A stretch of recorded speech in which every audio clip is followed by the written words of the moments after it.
आज बक्शीनगर और धनपुर के रिजल्ट के बाद तो एक बात पक्का हो गया है कि सीपीएम ग्राउंड में अपने सपोर्टर्स को, अपने लोगों को प्रोटेक्शन नहीं दे सकती है। दूसरा बात क्लियर हो गया है कि जो हमारे ऊपर उंगली उठाया जाता था कि तिपरा मोथा ने वोट को डिवाइड करके बीजेपी को जिताया है, इस बार तो हमने कैंडिडेट नहीं दिया था, तब भी रिजल्ट क्या हुआ।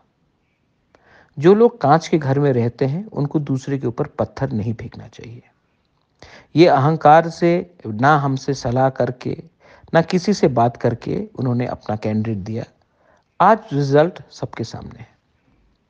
Tipra Motha is fighting for a survival and existence, is fighting for a constitutional solution, is fighting for Tipra land.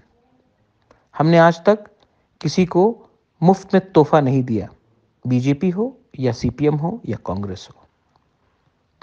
आप पूरा इंडिया में देख लीजिए, हिंदुस्तान में देख लीजिए, भारत में देख लीजिए क्या हो रहा है।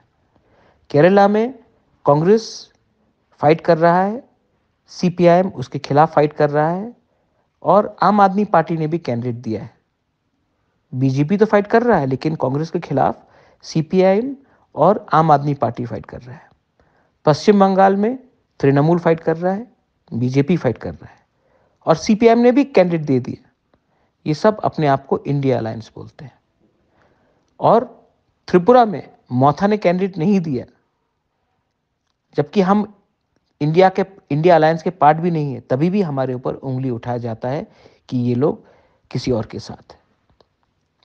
क्योंकि मैं एक बात आप सबको बोलना चाहता हूं मेरे dear warriors, Tipra Motha is going to fight for the survival and existence of a Tiprasa community. हम उन्हीं के साथ हैं जो हमारे साथ रहेंगे।